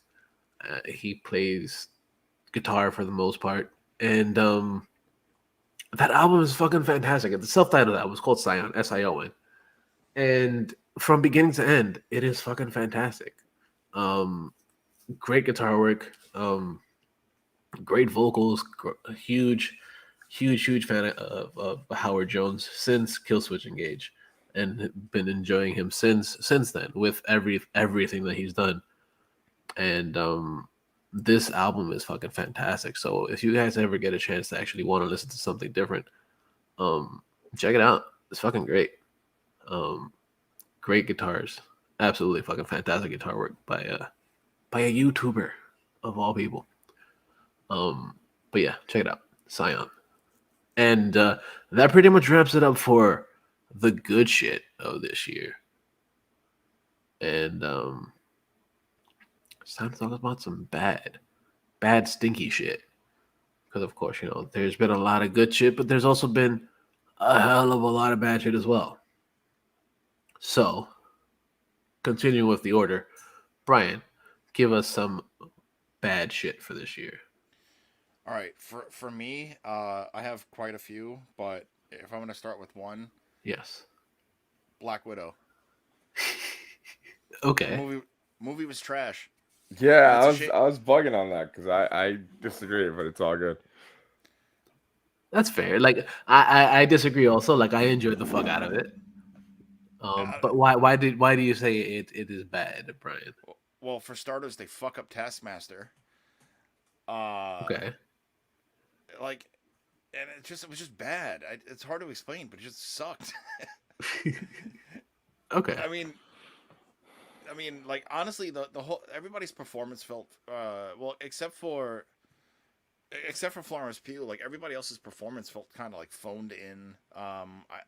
Maybe the movie would have been better if it came out when it was supposed to. And I know like There wasn't as much anticipation for it. Yeah, it just felt out of place, and I don't know, I just couldn't get into it. I watched it through, but I was just like, yeah, I'm never watching this again. Okay, that's fair. No, I get it. It's not Yeah. like the best of them, but it was. I mean, for the stupidity that it is, I think it was pretty entertaining. Right. I don't think it's like I had fun with it. I don't think it's a horrible movie. I don't think it's great, but like I don't think it's horrible. Like I was actually thinking of maybe watching it again sometime soon because of the stuff that happens in Hawkeye. Yeah, that's fair. That's fair. What sucks is that like it should have been released a while ago, but it happens, Unfortunately, times have been tough for the last couple of years, so I get it. I get why you weren't a fan of it. I enjoyed it. I had fun with it, but it's okay. Everybody has their own opinion. Renee, what's your next choice? Mine is one that you guys liked, so I guess we're even. Yeah. Venom, Let There Be Carnage. It's probably the worst movie I've seen in a while. And again, like, and it kind of caught me off guard. Did you notice they kind of toned it down at the end in Spider-Man? Oh yeah. Yeah, it was like watching a fucking Abbott and Costello horrible fucking movie with these two dickheads in the lead. I was just like, and I love Tom Hardy. But he's been making some really bad movies lately. So I was just like, dude, like, do you really need the money? I just think that after the first Venom, which is really, really good and really entertaining, I just kind of really wish that it kind of like stuck to the whole Venom isn't really there for the whole movie. Like he's there, but he's not like all the time. And it was just too much, man. Like I said before when I talked about it, right after I saw it, I want a serious, scary Venom. I don't want fucking slapstick mama jokes. Literally a comedian in a club, fucking Venom. Like I don't want that shit. Like it's really stupid to me. And I mean, and it's not like a kid movie. It's just a dumb movie. Like I was so disappointed. And I remember watching it, and like somebody had warned me about it, and I couldn't believe that it could be as bad as they said it was. And I saw it, and like the first 5 minutes, I was like, "What the fuck am I watching?" Like you ever watch something when you're smoking and it just sobers you up instantly? I was just like, "Is this the weed, or like am I bugging the fuck out?" Because this is really bad. See, I usually have the other reaction when it's like, "What the fuck? What am I watching? Why am I not high watching this?" Yeah, I'm with you on that. Like weed didn't help this one, man, at all. I was just like, it's like. I think from the first time he starts talking, like in the beginning, it's just like wow, like the whole tone. It is a little jarring. The tone of the movie is completely different from the first one, and like I said, I really like the first one, so I was really disappointed. And for me, definitely one of the bad's worst is Venom. Venom Let There Be Carnage. Yeah, that's fair. That's fair. It is a very like you said, it's very jarring. So and I know a lot of people liked it, and I get it, but I was like, yeah, no, that's fair. That's fair. My first choice for bad of 2021 is actually it actually is a really, really bad movie. It is somewhat entertaining if you really like don't go in expecting anything, but it is a shit fucking movie. And I'm talking about not Dragon Force, Thunder Force. Yeah, I heard that was bad. You actually watched that? Yeah, I watched it. I sat and watched the entire thing.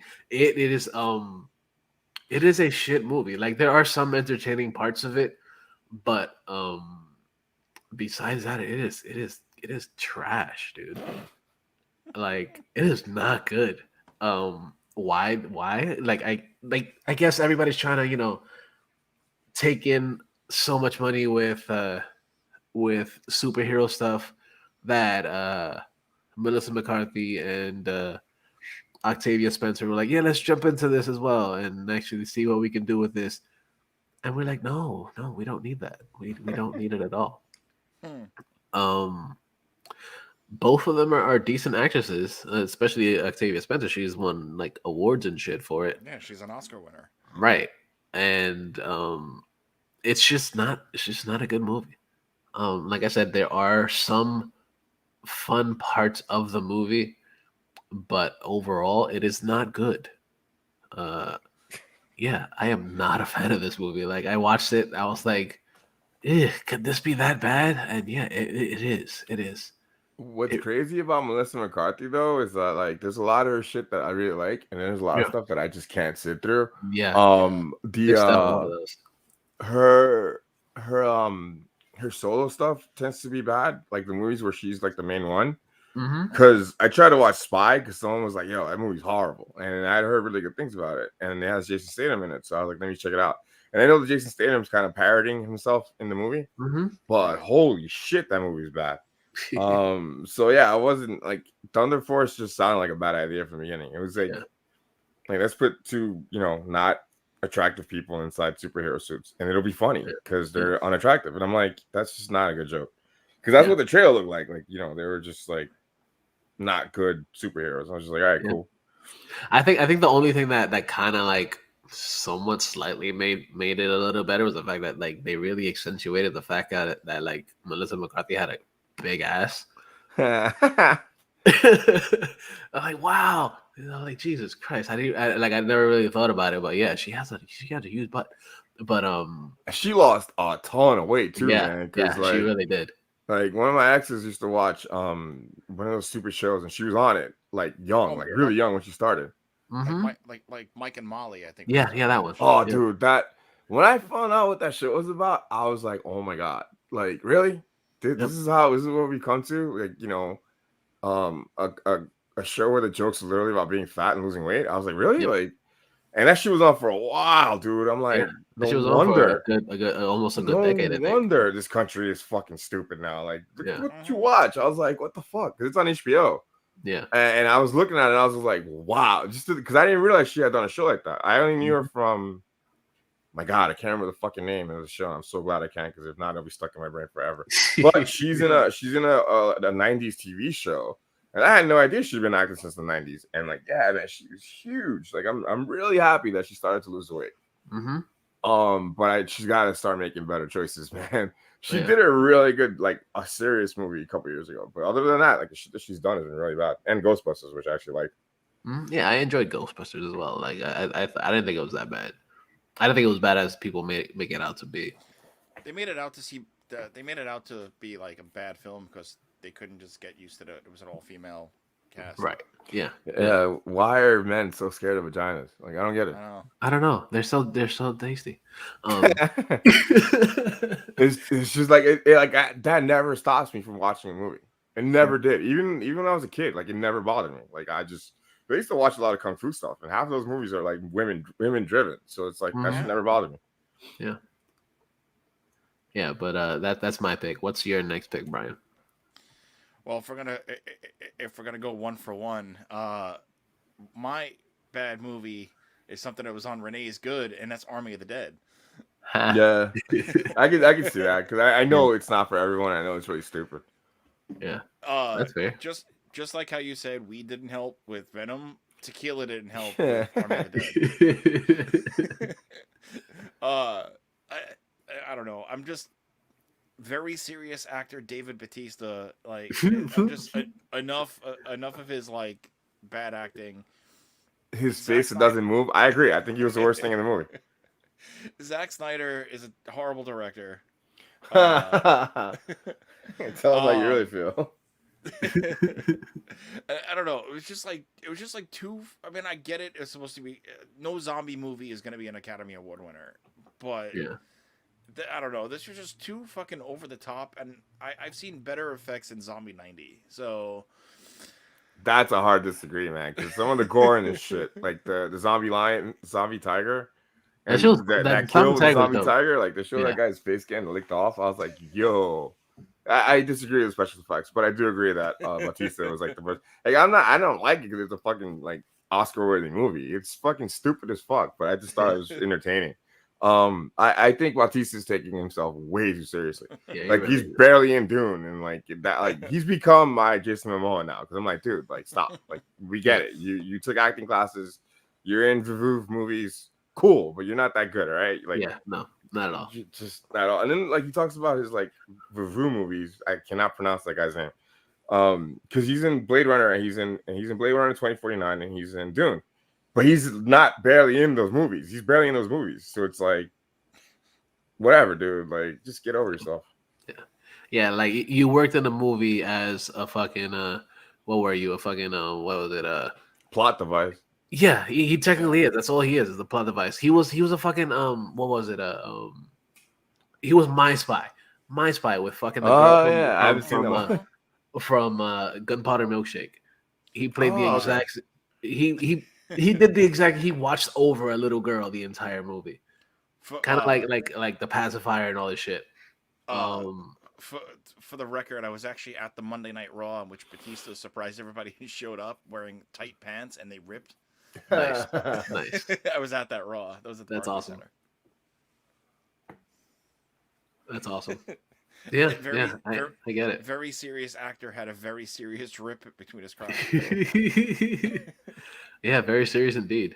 And the Um, Botox, dude, like cut yeah, that shit out. It's yeah, not a good for look real. on anyone. It's really not a good look on you.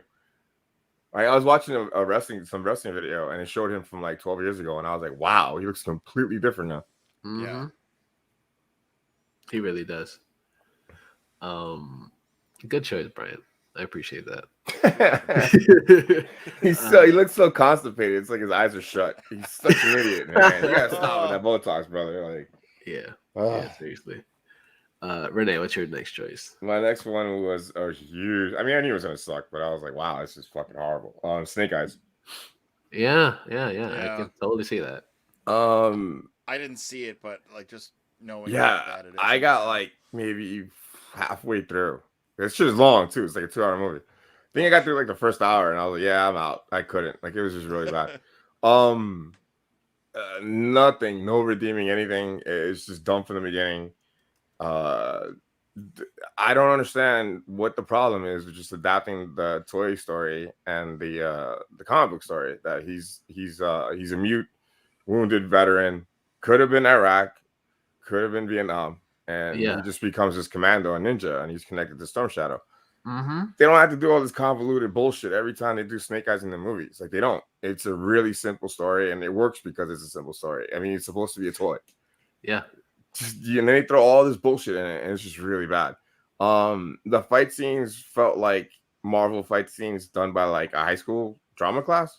It's just really bad, and like the special effects and everything are just bad. Like, the special effects aren't that bad, but it's wasted on such a bad movie. And I could barely get through the first hour. That shit was horrible. Like, the best thing to come out of that were the toys. Nice. Yeah, those toys are really nice. I like those toys. I've seen a bunch of them at that fucking Walmart and shit. Yeah, I see them all the time. Yeah, I got the Snake Eyes. I might pick up the Storm Shadow. It looks pretty good. Yeah. All right. So, my next choice for bad is a movie that I mentioned. I think it was last week, and that's Die in a Gunfight with You saw that? Holy shit!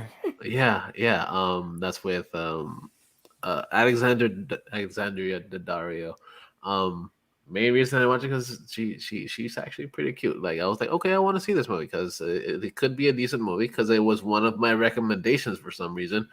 I was like, okay, I'll check it out, and I watched it, and I was like, what the fuck am I watching? It looks cool because the poster actually looks pretty good, but like people always say, don't judge a book by its cover. It's not good. It's not a good movie. It's not fun. She's like seriously eye candy. And that's pretty much it. Like, if we still had that one segment that we had a bazillion years ago on the show, she would be one of those. But yeah, this movie is it's a shit movie. So don't watch that one. It's supposed to be like a Romeo and Juliet, right? Yeah, it's supposed to be a Romeo and Juliet. Yeah, it's I heard about it. Yeah, it was on somebody's poor stuff too. Yeah, it's not good. No, don't do it. Don't do it for yourself. Yeah. Brian, what's your next choice? All right. Well, for me, I flipped a coin. Well, not really, but Awake. Okay. Awake was just trash. Um, it's basically the town. They can't sleep, and they're not allowed to sleep, and then some sort of weird shit happens, and then they they have to die temporarily in order to like be resurrected to go to sleep to be able to like, go to sleep. It was like 90 minutes of hot trash. Like I'd rather Nice. watch. It was like seriously watching a dumpster fire on screen. So Nice. yeah, that's all I'm gonna say about this movie. Uh, Yeah, yeah, that's fair. I but get you. uh, here's something. If you want to go to, if you're having trouble sleeping, watch Awake. Um, You would think the title itself would make it just that much better. and It would actually keep you awake, but no, it doesn't. and honestly, like the trailer made it look so good, and then like like when you put on Netflix, it's like it automatically plays the trailer. And so like I'm like, okay, this seems interesting. I put it on. And I was like, no, no, I finished it, but I was just like, no, this is just not good. Yeesh, that's sad, but So I yeah, get if you're having insomnia, watch Awake. it. That's fair. That's fair. Renee, what you got next? My next one was Many Saints of New York. Okay. Yeah, Okay. Many Saints of New York. Okay. I would probably have to disagree with you. I wouldn't That put it on my best, but it I wasn't the mean, worst. like, that was gonna be one of my honorable mentions for good. like I just think it's a really unnecessary movie, and the ending of it is just so dumb and stupid that like it just ruins what happened in the last 2 hours that you sat through. I just thought it was Right. really, really dumb, and it's just an excuse to try to get them to do another Sopranos show because that's basically what they're gonna do. And I just Yeah. think it was a waste of fans' time, especially like older fans like us that like we saw that shit from beginning to end while it was going on, and it was like a what do they say? Like a TV phenomena. Like Yeah. it really was because like it was one of the shows that everyone was watching, even if you didn't have HBO. Yeah. I guess it was like Game of Thrones big before Game of Thrones, Mm-hmm. It and really was. I really loved that show, and I still do. And like watching this, I was like, wow, like it should have been a much better movie. I think that the aging shit they did on some of the characters with CGI was really fucking stupid. Yeah. I think this kid needs to. This kid can only be Tony Soprano or Joey Ramone. Like he's not a good actor. He's just like going through the motions. Like it was an interesting kind of like it was interesting to watch him because he's trying really hard to be his dad. Mhm. And I just thought a lot of the choices in the movie were just wrong choices, man. I just thought it was really dumb. Everything was fucking predictable until the end, and then it was just a really dumb thing that they did. Yeah, I think the only really good thing I liked about it was the fact that they used the real riots in New York in the 60s, like as a plot point in the movie. Like it's, they revolve most of the story around those riots, and those riots really happened. So I thought that was kind of cool that they put it in. But other than that, I was like, ugh, like why? I think it would have worked better if it was on like a series. Like if they had broken it up into like a mini series, I think it would have been a much better movie, and it would have explained like Junior's motivations better. Right. Other than the fact that he's just an asshole, like it just didn't work for me. I was like, well, okay, cool, all right, that was a waste of 2 hours. Yeah. Yeah. That's fair. That's fair. I like it. I guess my next choice is actually a movie that I watched a couple months ago. And it is another shit movie. Main reason I watched it because like I was super excited to see more of Owen Wilson since we watched them on Loki. Okay.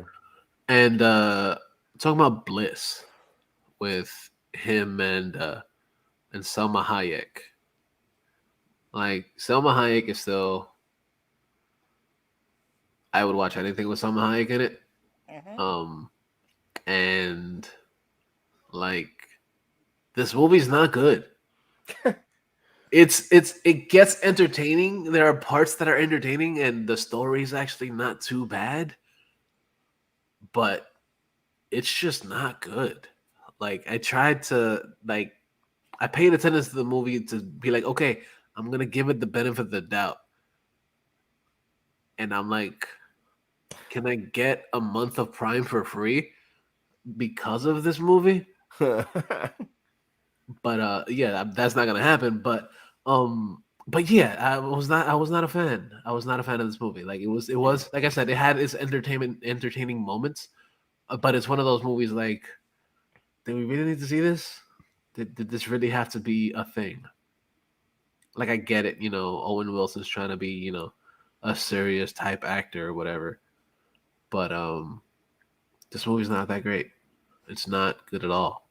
Salma Hayek, of course, is just Salma Hayek and just about everything. And she was actually pretty good in the movie, playing a crazy lady. But yeah, it's not a good movie. Don't watch that one either. Yeah. All right, Brian, what you got next?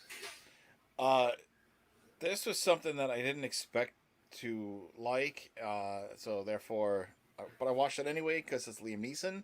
Okay. And him using a particular set of skills as he's done since 2009. Again, we're talking about typecasting, yeah. Yeah. So this is called the Marksman. Okay. Basically he kind of like watches the border. And there's like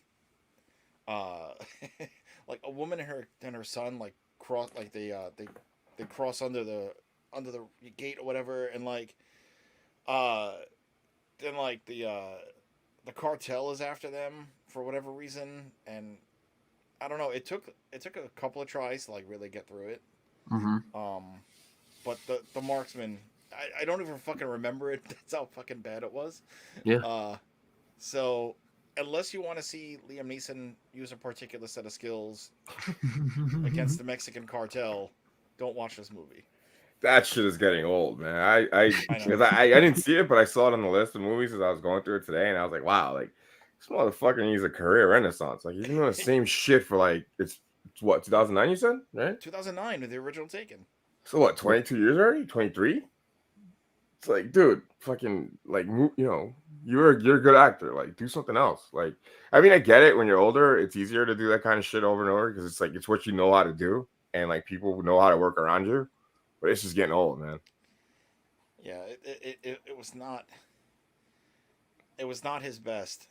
The Ice Road, which came out this year, was good. That one not. Okay.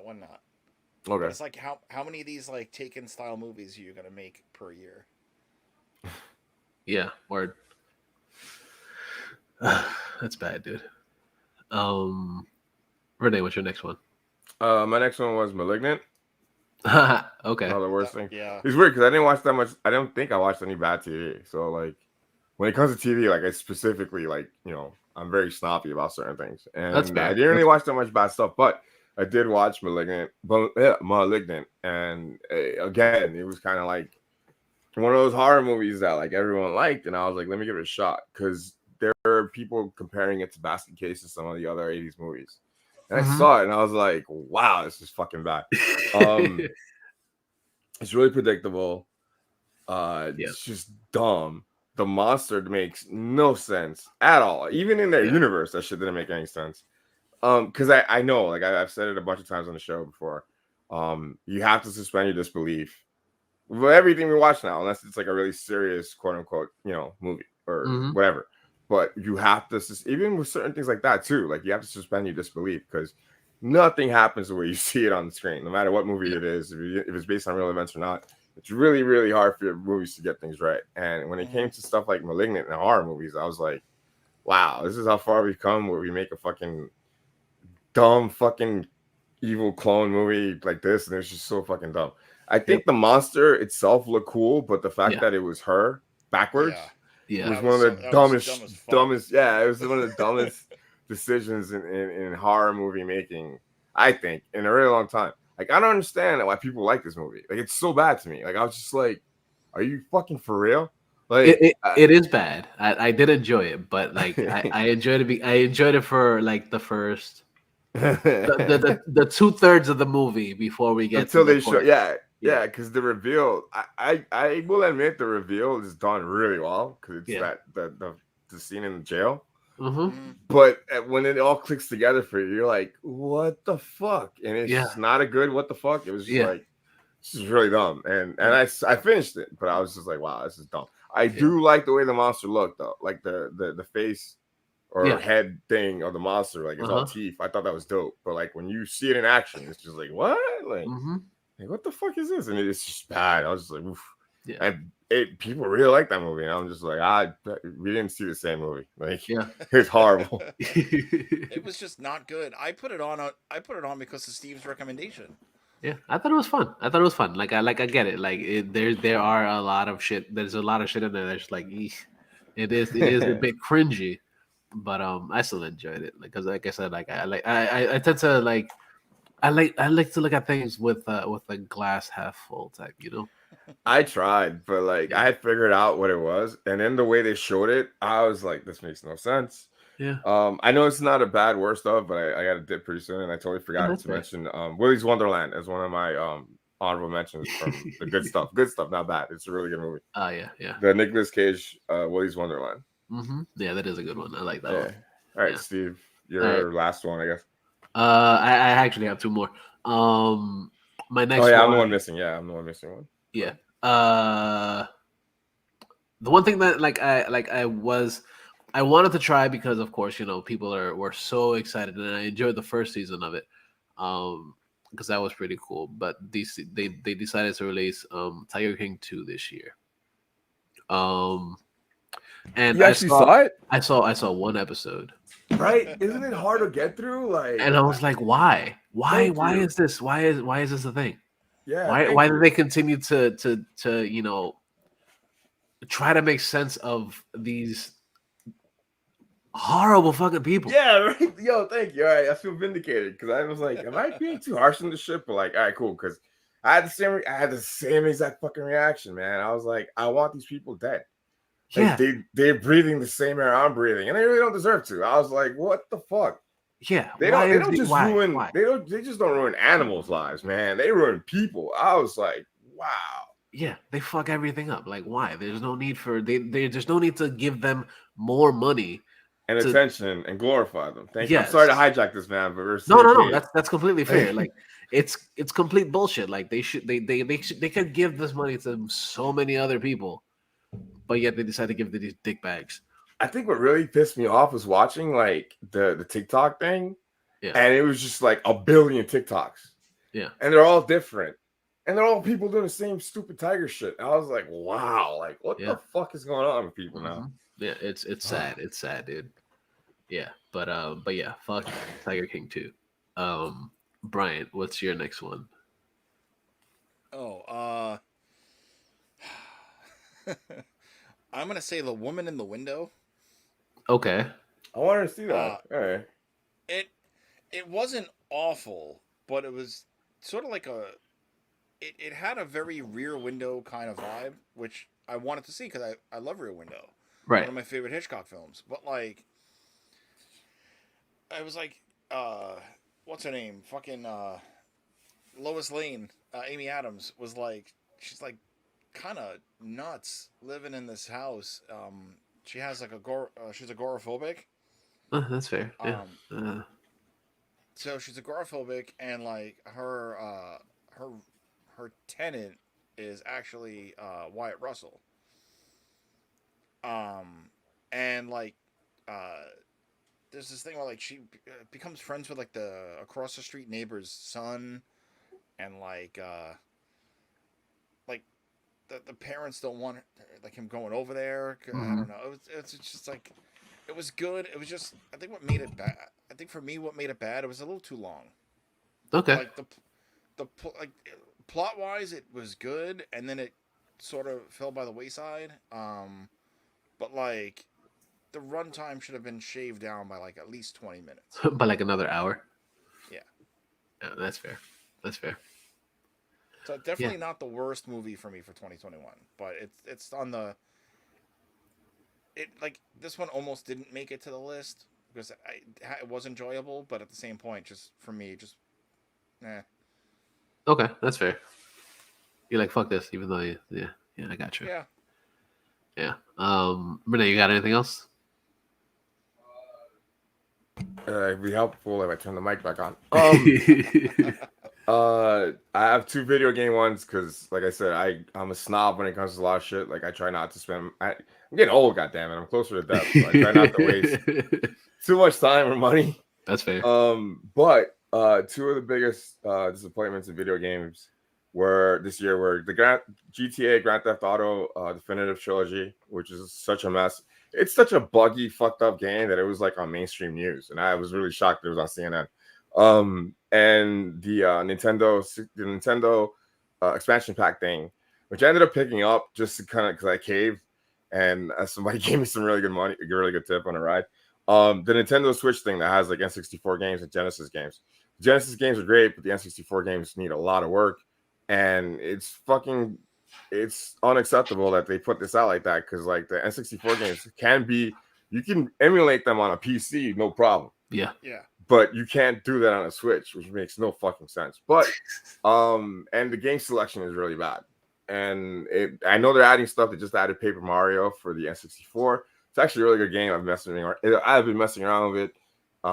But yeah, other than that, it was a huge disappointment, and it is overpriced. I think altogether it comes out to like $60 for the year, which is ridiculous, but whatever.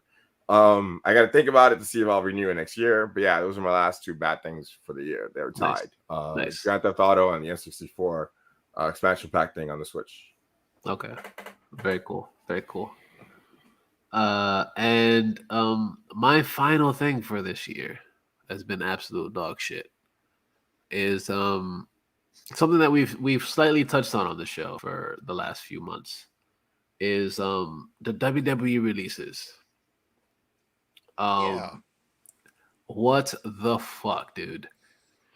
WWE released just about almost 18 different people throughout the entire towards the end of this year, and people are still like clamoring over the fact that WWE is the quote unquote shit. I don't get it. I see kind of where the stories are going now, like just watching little things here and there, and how they're trying to build different characters and stuff, characters that have been around for a fucking long fucking time. Like they're still trying to build more shit with Roman Reigns and fucking Brock Lesnar that hasn't really been around for a while. Right. But they've gotten rid of so many talented people. So many talented performers. And so many people that this so-called profitable company was like pushing too, like Keith Lee and and fucking God, I'm blanking on all the names that were released because there's so many fucking names. A lot. It's been so many of them. It's fucking sad, dude. They released so many fucking people. They got rid of fucking Ruby Soho that's in there now. That's in the AEW now. Mm-hmm. They've also got rid of who was it?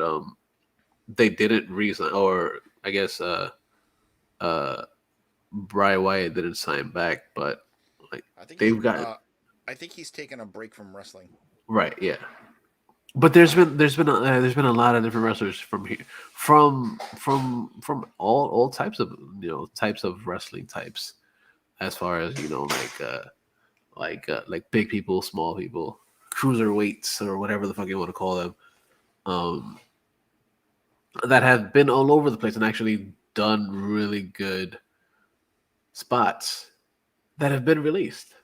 And why? Because of course, they don't fit Vince's mold as per se. And the fact that like he's joking around about it on the show recently, like on Raw or whatever, he was basically joking around how like, oh yeah, I like to fire people. Technically, that's something that he's been talking about since the 90s. When he was joking around about it back then, which was he really joking around about then? But like, it's something that he's doing now. It's like pretty insane. To chime in on this, it's like the biggest fucked up thing was that they just recently released John Morrison right before Thanksgiving. Mm-hmm. But they had let his wife go like a couple of weeks before him. Yep. And so she had tweeted like nothing like losing 2 incomes before the holidays. Yep. It's so fucking stupid. Yeah. It's so fucking stupid. Yeah. Well, hopefully in 90 days we'll see John Morrison. Not only just that, but like the fact that he was a huge part of a huge tag team with The Miz. Yeah, they like had, because if you remember, they split them up ways back when they did one of the first drafts, Yeah. and then after that, shortly after that, he had left the company and to pursue Mm-hmm. like acting or some shit. Yeah. Um, but then yeah, like they brought him back, they paired them back up, and just recently up until there, him getting let go, like he was like Mrs. like bodyguard and like best friend, and then oh yeah, he's gone. Yeah. Yeah. It's It's so sad, fucking dude. stupid. Yeah. Them, and then also them releasing like actual people that have come from other countries to actually pursue Mm-hmm. their life, their lifelong dreams, to actually do something and actually make a life for something that they've actually just been playing around with for ages, to just be like, okay, yeah, we don't need you anymore. Right. That's what I call dumb fuck Vince again. Yeah. Yeah. It's sad. It's some bullshit, dude. Like it's one of those things you're just like, damn, dude, did that really have to be that way? Yeah. It didn't, especially since they are being like profitable people, they're being super profitable in the fucking but it just doesn't make any fucking sense. No, not at all. Yeah, it's fucking sad. Mm-hmm. Yeah. So yeah, so that's it for our bad. So Brian, we have some what the fucks, Yeah. because of course this year has also been filled with what the fucks all over the fucking place. All over the place. So Brian, hit me with a what the fuck. So the only what the fuck that I have is just from very recently, from the beginning of this month. Okay. So if you rewind the clock back about 7 years, uh, fucking Joel Osteen, the televangelist, Yeah. claimed he was robbed of 20 grand. And they never found the money, they never found who did it. But then just recently, they needed a plumber, and the plumber found 20 grand hidden behind the bathroom wall in a stall in Nice. his church, in Joel Osteen's church. And it wasn't just cash, it was also checks. Mm-hmm. So uh so basically he got to keep the 20 grand. Of course, We all I, know I that would love to that's say fucking that too. hush. Yeah. Because that's Yeah, fucking it's all hush hush money, so it's not like if he's like, oh yeah, where's my money? No, fuck you, Joel Olstein. So fuck that piece of shit. Yeah, Uh, fuck that guy. yeah, that is my one and only what the fuck. That's fair. That's fair. Yeah, I'm gonna hit you with a what the fuck. Like I understand why this person did it and why they did what they did, and I completely get it. Like I understand that you don't want children to read certain things, but the way she went about it at uh, a town hall meeting was kind of interesting and kind of fun. I thought it was Okay. hilarious. I am going to share this with the video with the show. So I'm gonna do a shared screen with this. It's gonna be fun. So this is super fun, like I said. I enjoyed it. So here it is. All right. Well, I'm just thankful that y'all don't have the ability to make a mask mandate. And tonight I was going to talk about the need for a second high school, but I was sidetracked by, for the boys, pussy or the idea of pussy or the idea of pussy. A Mexican is a Mexican is a Mexican. Take her out back, we boys figured, then hand on the titties. Put it in her coin box, put it in her cornhole, grab a hold of that braid, rub that calico. She's reading from a Find book. that on page 39 of the book called Out of Darkness, which you can find at Hudson Bend Middle School and Bee Cave Middle School. All right, not gonna lie, I had to Google cornhole because I have the game in the back of my yard. But according to Wikipedia, cornhole is a sexualist slang vulgarism for anus. The term came into the use in the 1910s in the United States as verb form to cornhole, which came into usage in the 1930s, means to have anal sex. I do not want my children to learn about anal sex in middle school. I have never had anal sex. I don't want to have anal sex. I don't want my kids having anal sex. I want you to start focusing on education and not public health. Stone, you're on. You are supposed to be educating our children. Ms. Do Bell, not thank you. teach them Ms. about Bell, thank anal you. sex. Thank you, Ms. Bell. That was fun, dude. Like every time I'm like I feel sad, I feel down. Mm-hmm. I like to watch that video. I did see that clip. Thinking about it, it was on like one of the I think it was Kimmel who had it. It might have been, yeah. But holy shit, yeah. She read. Yeah. Go ahead. She read it in a book. I didn't think she can read. yeah. It's fucking hilarious, dude. Like the fact that like she went in on a book, and like I get it. You know, you don't want your kids to read about certain things or understand certain things. But like, calm the fuck down, lady. Besides, they probably already knew about cornholing. Right. Exactly. Like, you know, these kids nowadays are very they're very advanced for what we were once back in the day. Because back in the day, I sure as hell I didn't know what the fuck cornholing was. I didn't even know what regular cornhole was. Right. Yeah. But because of course I'm from the Bronx, so who the fuck plays cornhole in the Bronx? Well, not the game cornhole in the Bronx. Right. Yeah, I'm pretty sure the other type of cornholing happens, but yeah, I would have never known that shit back then. Yeah, but like these kids have something that we didn't have then, and that's called the internet. Yeah. I'm pretty sure that also that book, I'm pretty sure was written a long time ago. It's not something that was written like, oh yeah, it was written like a couple weeks ago. Right. No, that yeah. Yeah. Especially talking about the Mexicans. Like, really?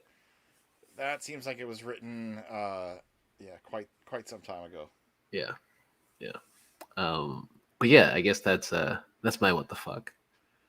Yeah. It's fun. Like there's been a lot of good shit this year. There's been a lot of bad shit this year. There's been also a lot of like what the fuck this year. You know, we can't have it all, you know. We said we've had the good, we've had the bad.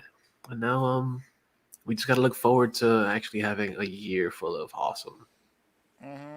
Because we could just pray and hope. Or just hope, because a lot of people don't pray anymore. I sure don't pray. But I haven't in a long time. Yeah.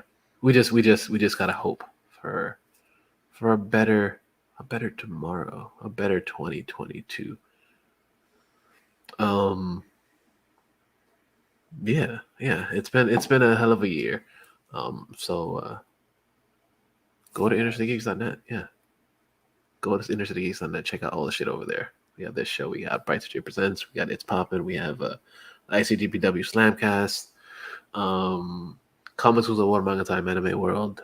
So much more random shit. Go check all that shit out. Then we also have links to Amazon.com where you get some pretty cool shit. Or you could also get, your first month free of Amazon Prime. So go check that out. Then we also have links to Soulstick Clothing. Check out SOESIC clothing.co. And type in InnerCityGeeks for 50% off. Then we have links to Beard Octane to get some pretty cool beard stuff. Type in ICG10 for 10% off of your beardly goodness. Balms, butters, oils, all that shit for your beard. The little tools, you cut up your beard or you get make it look all nice and pretty. Like Brian's beard over there right now. Looking nice. I like it. Check all the shit out over there. Then we also have cbdMD. Get some pretty cool CBD stuff. And then you get the awesome place. Size your collectibles. Because who doesn't like fucking toys? Well, I should phrase it differently. I should have phrased that a little differently. But you know what I mean. Yeah. Yeah, we're not cornholing toys over here, right? Yeah. Yes, Shiny Sugar Collectibles. Got a link over there. Go check that shit out too. It's got some awesome toys. You can listen to the show on Spotify, whatever. Spotify, SoundCloud, Stitcher Radio. It's fucking late. My brain I've been up since fucking like 5. But yeah, check out those places for the show. And SoundCloud too. But you could also find us on the socials. So find us on the Facebook space. So facebookspace.com/InnerCityGeeks, on Instagram at InnerCityGeeks, on Twitter at InnerCityGeeks. And where can we find you, Brian? You can find me kind of like half in a daze too, because I've been up since like 7. Nice. Yeah. And I didn't go to bed until late because I was watching shit. Nice. You can find me on all the social medias. You can find me on, obviously, bright2jpresents.com, which will have a link to InnerCityGeeks.net, which has a link to everything else. You can, of course, click on the link to all my YouTube. It's like you can just click on one to take you there, then they take it back, and they take it back the other way. Yeah. To quote the Matrix, go down the rabbit hole. Not the cornhole, the rabbit hole. Yeah, no. Yeah, exactly. So you could find me on Twitter at BRI_2J. You could find me on Instagram, both BRI2J and BRI2J Presents. I, of course, have stuff coming my way soon. There'll be new media content for my channel and stuff. 2022. I want to give a shout out to Diamond Select. Oh yeah, just for being awesome. And they're always awesome. Yeah. So like, they're not a sponsor, but just it'd be Diamond nice. Select is awesome. They have they have great fucking figures. And yeah, that's about it for me. Nice. Where can we find you? You guys can find me on the Instagram and the Twitter at Mr. Jackal, MasterJackal. And like I said, it's a new year. Technically, like by the time this episode's out, it'll be 2022. So I guess at this point it's like. And also, let us not forget Renee, Darth. Oh yeah, that's right. Yeah. Don't forget Renee. You can find him at DarthBX on everything. So DARTHBX. Yeah, so that's where he is. But like I said, by the time this episode comes out, it's a new year. So happy New Year from us to you guys. Thank you guys for listening, and hopefully it brings us another amazing year. And also, let us know what you're excited about for 2022. Yes, for sure. For me personally, the things I'm excited for 2022 are whatever happens next at the MCU. Hell yeah. But I'm also looking forward to Cobra Kai. Mm-hmm. And yeah, because that's out as we speak, technically. If you think about it, because it will have dropped on New Year's Eve. Yeah. And also, mid-January, I'm really looking forward to Scream. Yeah, that's right. I gotta know how this all ties into the original one. Mm-hmm. So. Hell yeah, dude. Hell yeah. Super exciting. This year's gonna be a year full of excitement for what's to come. Yeah. Because we're only hoping for the best.